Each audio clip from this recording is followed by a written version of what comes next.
So, hello internet people and good morning. It's May the 13th and I'm on, well, the first few hundred yards of the West Highland Way.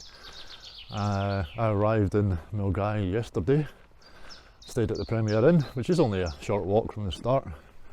So, got a fresh start, decent night's sleep, woke up this morning, blues song, had a couple of cups of coffee, decent breakfast. I'd recommend the meal deal in the Premier Inn. It's definitely good value for money. And yeah, so here we are, just leaving Milngavie. And I'm already thinking there's multiple paths, which way am I going? But can't go far wrong here. A couple of swans up ahead. Oh, got to be careful for those bastards, there's a heron. Shit, yeah.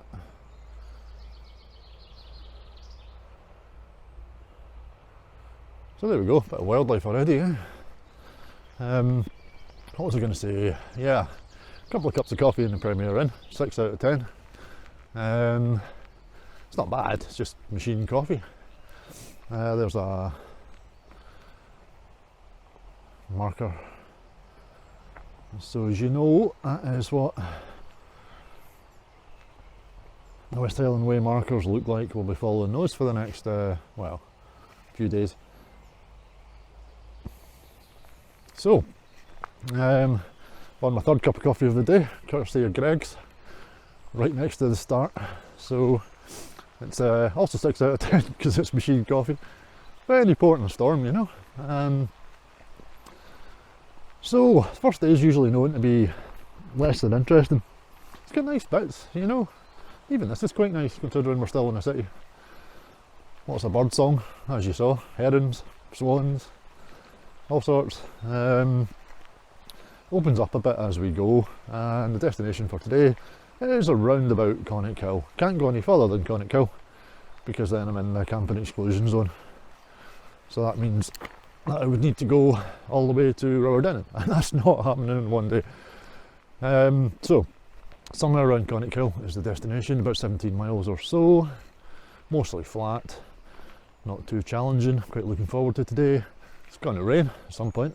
There's a couple of bits, as I say, that are slightly ambiguous, and I'm going to show you them when we get to them, just to save you the heartache. Well, not the heartache, but the anxiety. So I'll come back when I've got something to show you, and take it easy for now. So we're less than a mile in. You see that flash of red behind those logs over there, or those twigs? Somebody's wild camped, so somebody getting a head start. Although they're a wee bit late getting up because it's 8:30 in the morning now. Well, there you go. If you want to be brave, you can camp right, right on the trail, just by the start. I wouldn't do it, but good on them.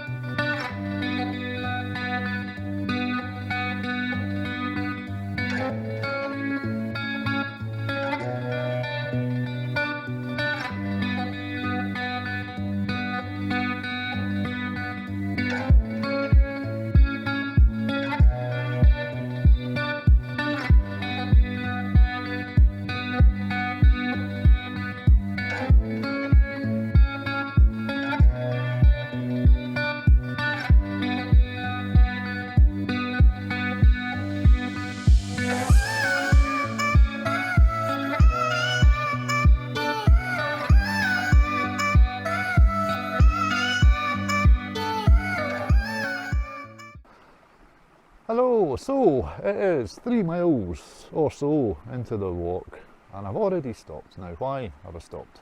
Right, I've stopped because this is actually a point of interest, and it gets overlooked by most people. I'll give you a wee look around. So this is a memorial. It's the Craigallian Fire memorial.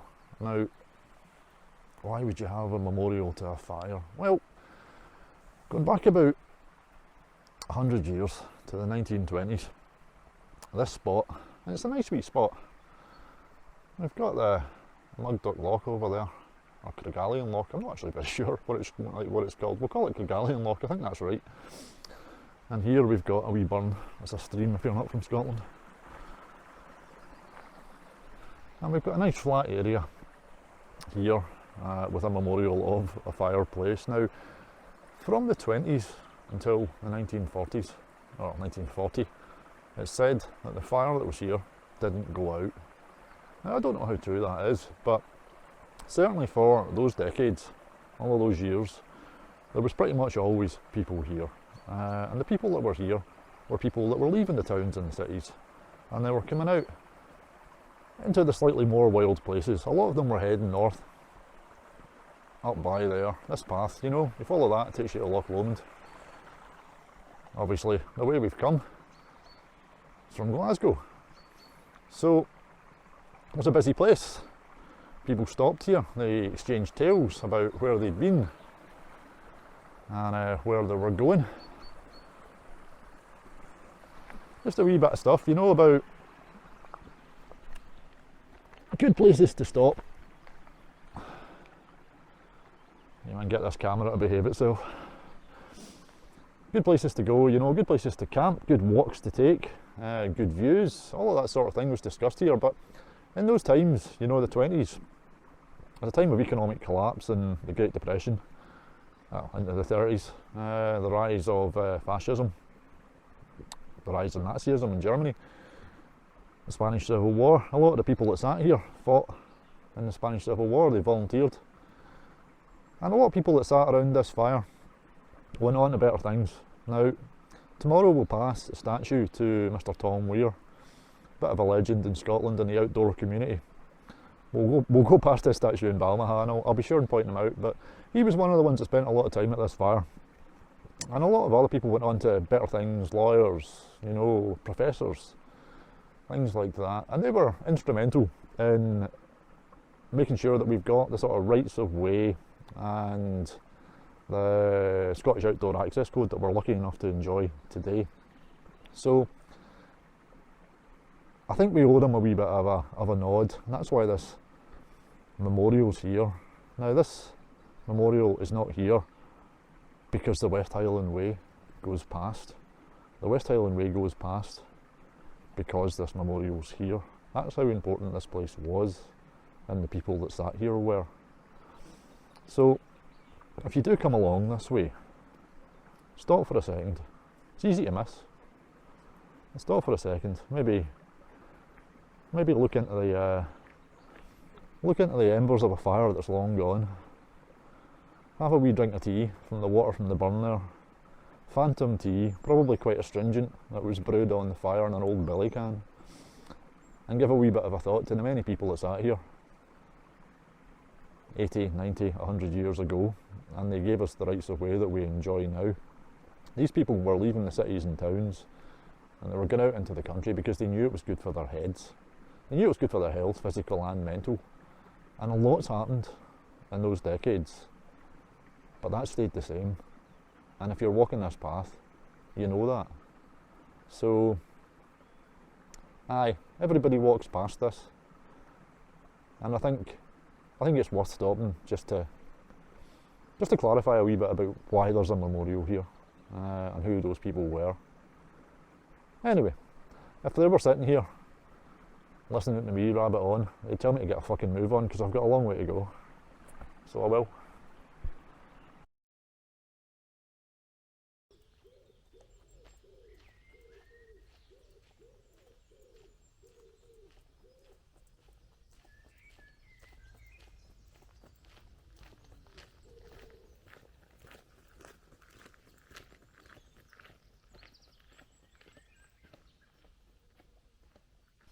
And it's written into the code of West Highland Way walkers, and especially vloggers, that you need to take either a photograph or a video of this particular house, so can't avoid it, I'm afraid.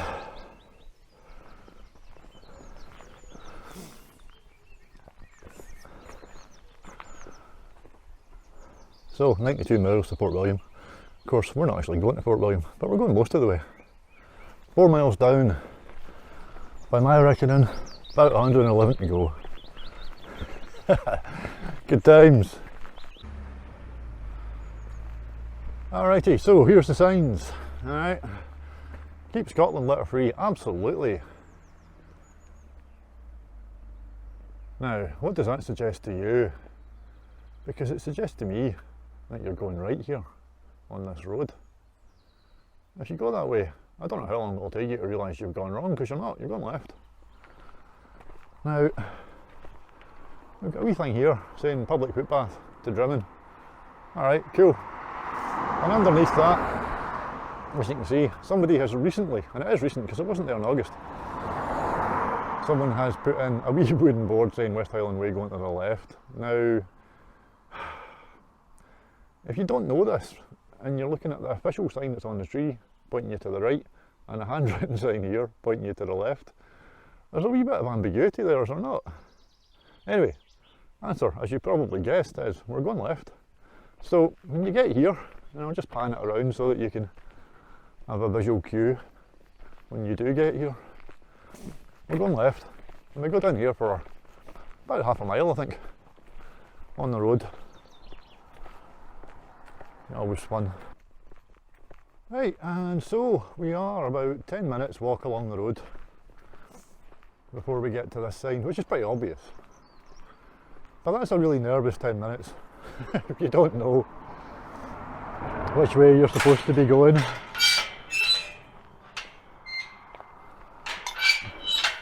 God, remind me next time to bring some WD-40 for the gates. Anyway, aye, so that's the first of the major directional dilemmas.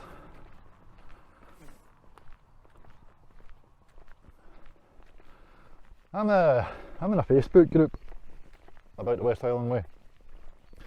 You get a lot of the same questions asked, day in, day out. And one of the most popular questions to be asked is, do I need to take a map? Now, I'm probably going to offend some people here, but to me, you're going to go and walk 100 miles. Do you think it's a good idea to take a map? Because if you don't think it's a good idea to take a map, don't do it, alright? Because well, frankly, if you don't think you need a map for a 100-mile walk, you're a fucking idiot, right? You're putting yourself in danger, and you're putting other people who have to come and rescue you in danger. So, that's my point of view. Other opinions are available. But anyway, will you get lost? Not really. I mean, I say that. Last week there was more than 2 call-outs from mountain rescue teams to aid people on the West Highland Way. So, people do get lost and in trouble. It happens. Bring a map.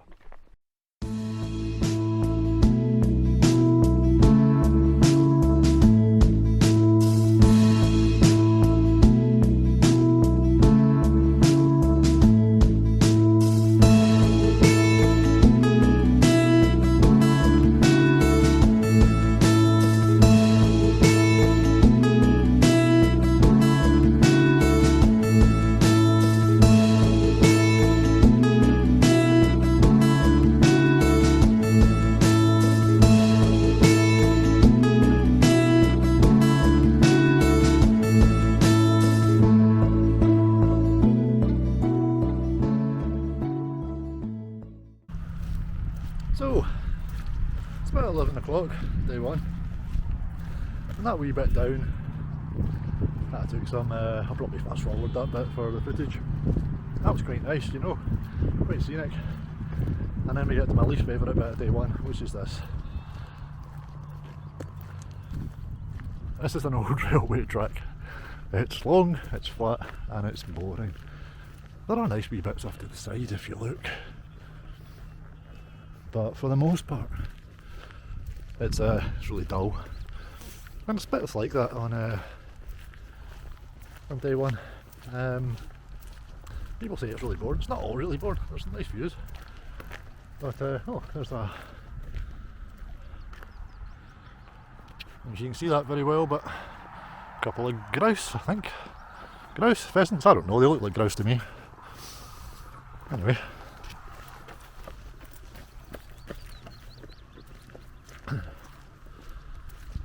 Anyway, Here's me saying there's nothing to see, and there's a couple of fucking grouse. But yeah, there's bits on day one that are scenic, you know, bits that have me reaching for my camera to take a still. Probably stick some of them, I don't know. But they're kind of few and far between. But you enjoy them all the more for that. By the time you get to day 4, maybe day 3, day 4, you're just looking past views that would have had you scrambling for your phone on day 1. You get the scenic fatigue, you know. So maybe the thing to do on the first day is just to look for the nice bits, you know, enjoy them. Because you'll not notice them after a few days. There's so much. But yeah, 2 or 3 miles on this railway line until it gets to the beech tree. Still. So I'll come back if there's any more grouse or, I don't know, albatross, whatever, like I would know. take it easy. So we're still on the dull railway track, but there is a wee point of interest. Looking round behind me there. I'm just going to flip this because I can't actually see what I'm pointing the camera at. Aye, over there you can see the steam coming out of that building. That's Craigallian Distillery. So if you're fond of a wee dram, I believe there's a path that you can take. Be a bit of a detour. You'd probably add just over a mile, I suppose, to the way. But if you like your whiskey and you want to get it from the source, maybe it's worth it. Still quite nice over there. Wee view. Don't know what that hill's called. I sort of guessed at Milngavie, but I could be totally wrong. Anyway, back to the humdrum.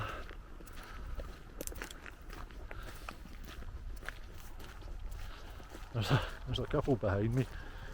We're staying in the Premier Inn yesterday. They arrived there yesterday afternoon at the same time as me. We had a wee chat, and I said I'd probably see them on the trail. What they probably didn't realise, and I kind of suspected, was because I keep stopping to take video and photos and even put the drone in the air, we're going to be leapfrogging each other for days. So next time I pass them, I'll find out their names and we'll have a wee chat maybe. On the note of the drone, actually, I've just realised my microphone's not on, so we're using the internal mic, so it'll be interesting to see what the sound quality is like. On the note of the drone, put it up, flew it for a couple of minutes, started getting propeller warnings. Now that usually means one of the propellers is damaged, or more than one, but there's not really any good way of telling which one. Well, there is kinda, and I might investigate that later and try and replace a propeller. Hopefully it's only one, because I've only got 2 spares. Anyways, I had all these plans for sweeping drone footage all the way along the way, but that's not going to happen if the propeller warnings keep going, because it basically means that it can fall out the sky at any given time, which is fine up to a point. It will survive a landing unless it's over Loch Lomond or somewhere else inconvenient, but I don't know, we'll see. I'll have a play about with it, if not tonight. Camping tonight, so it's probably not the best place. If not tonight, then tomorrow night. Try and get it fixed up a bit. So we're just passing the beech tree, which is a wee, I don't know, restaurant might be too glamorous a term for it, cafe anyway. Quite a good place to stop if you're on your way to Drimmen. Good place for lunch. I'm going a wee bit further than Drimmen, so we'll not be stopping here. But also, if you've got kids or you just like animals, we've got some wee Shetland ponies over there. They are tiny, can't really see at this distance. And some goats, which frankly, he's like not the most photogenic beast in the world, if we're being totally honest. Yeah, sorry buddy, talking about you. But so this is the first of the honesty boxes we delete, and you go in there and get stuff, coffee and so on, or you can buy yourself some water. at slightly exorbitant prices by the looks of things. So we'll not be stopping there. But, old phone box, repurposed as an honesty box.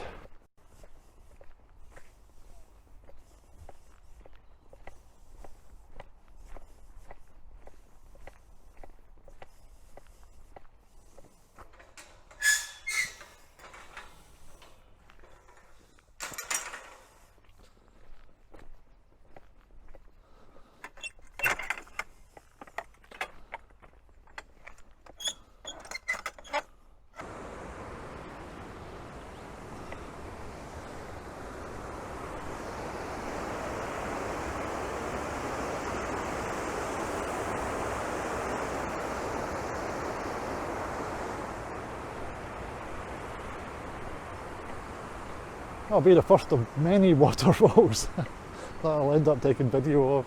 I like waterfalls, what can I say? The other thing that Gartness is notable for, it's not much of a place, there's only about half a dozen houses, but what there is here is an honesty box. She's even got ice creams. But we're not looking for ice creams. What we're looking for is just a bottle of water.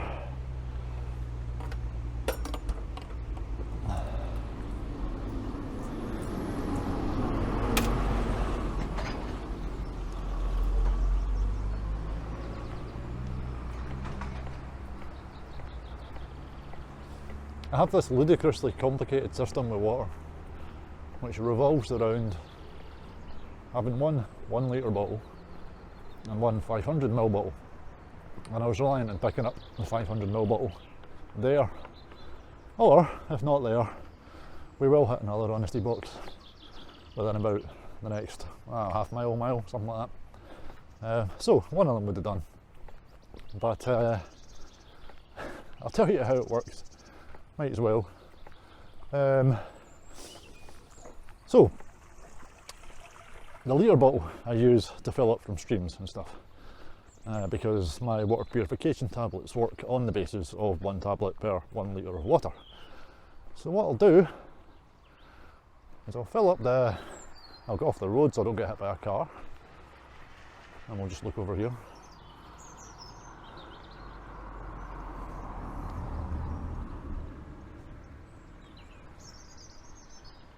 Not because it's all that interesting, but because it's probably more interesting than my face.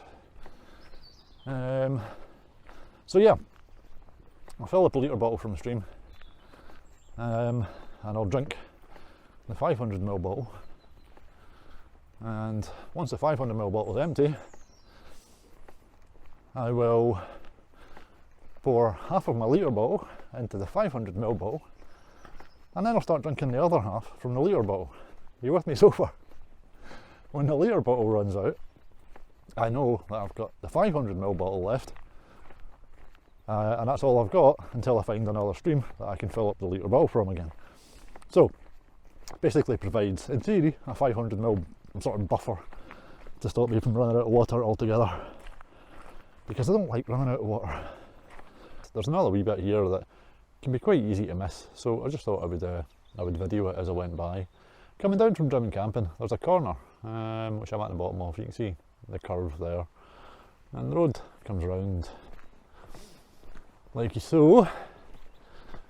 This is the Drimmen Road. We're only, I don't know, 3/4 of a mile from the actual village, and you'll see here, and it is, well, people do miss it. There's a post here. Not the easiest thing in the world to see, but this is the way. Yes, this is the way. That's one for my Star Wars friends. So, just past Drimmen, and on this little path surrounded by hedges, right? Let's have a wee look. Now, when I did this before, I remember being reminded by a poem by Robert Frost, quite a famous one. Most people will know it. If you really want to know the poem, you can watch my first day video from, well, it'll be second day video from last year. I'll put a box on because it's YouTube. But yeah, I was watching somebody else's YouTube video a couple of weeks ago. And when they were walking along here, they were calling it the murder hedge. They were like, I'm going to die in here.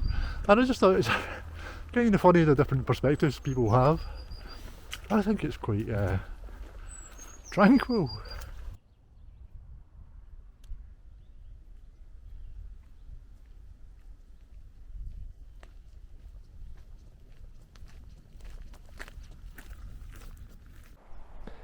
Okay, so I'm taking a wee break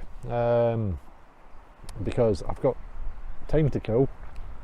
The wind's picked up a bit, but the sun's shining. There's actually a wee bit of blue sky. I still think it'll rain, but so far so good. Just found a wee place to sit, and I'll probably just grab something to eat. I'm killing time, that's what I'm doing. It's not yet 3 o'clock. No, it's not, it's 2:30, and I'm on mile 13 in what according to my map is High Wood. Let's have a wee look. I don't know how well this will focus, to be honest. I've never tried anything like this with this camera, but we are here. Well, we've got Gannavon Forest, Ballinger Wood, and then sort of break out of the tree line and up Conic Hill. Now the problem I've got is I can't go any further than here, because that's where the camping exclusion zone starts. If I wanted to go past here, I'd either need to have a B&B booked, or be booked into one of the campsites, which I'm not, or I'd need to go all the way up here, past Rowerdennon actually, to the 28 mile mark. So from where I am at the moment, I need to do another 15 miles, and I can't do 15 miles. Well, I dare say I could, but I'd be broken, and probably I wouldn't be able to do anything tomorrow. So yeah, it's 2:30 now. I've essentially got 4 miles left to do today. I'm kind of feeling like I haven't planned this very well, and I thought I had.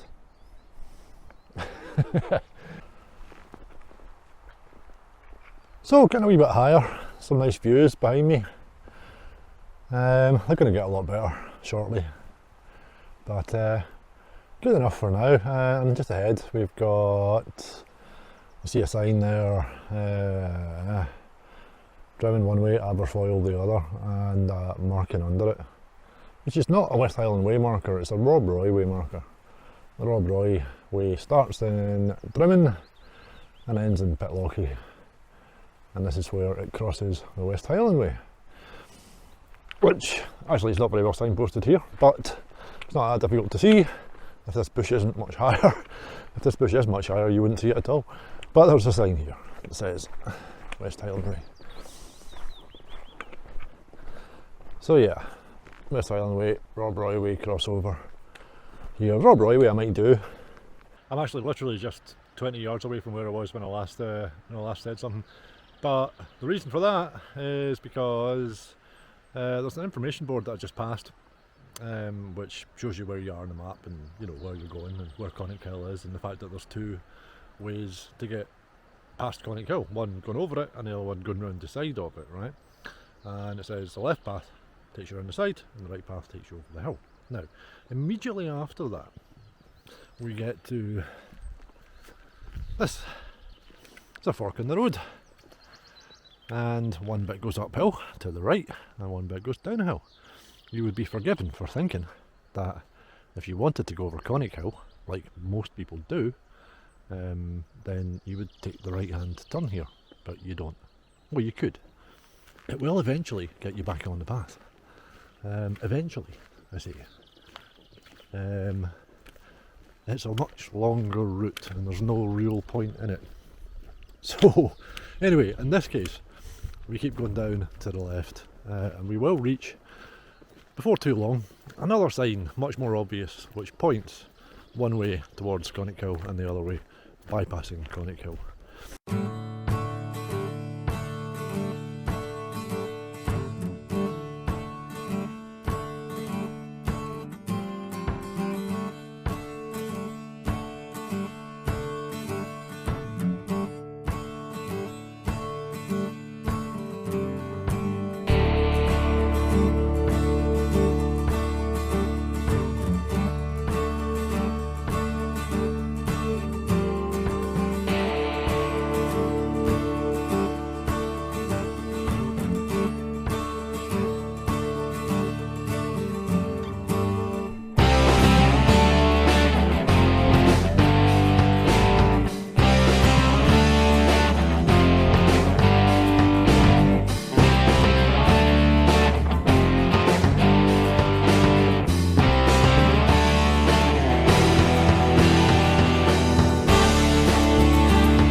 Aye, so this is home for the night. See, we've got the gear stashed in that corner, sleeping mat, sleeping bag liner sitting on top at the moment. Nothing much down there, plenty of room though. And well, do you know what, I'm just gonna get some water on for a meal, maybe a cup of coffee or a hot chocolate, and I'm gonna sit and I'm gonna enjoy the view. I can hide behind the tent out of the wind as well, so that's a win. Back later.